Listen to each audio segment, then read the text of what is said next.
যে অসম পুলিচলৈ আজি ডিএছপি ৬২গৰাকী ডিএছপিৰ শুভ আগমন হ'ব। যোৱা ৪টা বছৰত অসম পুলিচক অসমৰ ৰাইজৰ সুৰক্ষা, নিৰাপত্তা আৰু প্ৰগতিৰ এক অনিৰুদ্ধ যাত্ৰাৰ সহযোগী হিচাপে আমি নিৰ্মাণ কৰিছোঁ। ৰাজ্যখনত অপৰাধৰ হাৰ দ্ৰুতগতিত হ্ৰাস পাইছে। ক্ৰিমিনেল ইনভেষ্টিগেশ্যনে গুৰুত্ব লাভ কৰিছে। সন্ত্ৰাসবাদৰ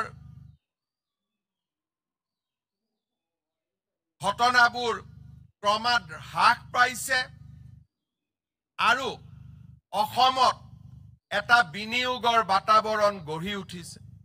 আজি আমাৰ ৰাজ্যখনত মহিলা, শিশু, দিব্যাংগ আৰু জ্যেষ্ঠ নাগৰিকসকলে নিৰাপদ অনুভৱ কৰিছে।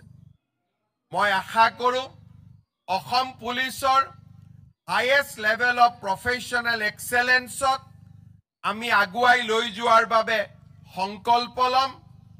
নাগৰিকৰ সতীৰ্থ হিচাপে, নাগৰিকৰ বন্ধু হিচাপে, নাগৰিকৰ কৰ্তব্যৰ ৰক্ষাকৰ্তা হিচাপে আমি নিজক গঢ় দিম।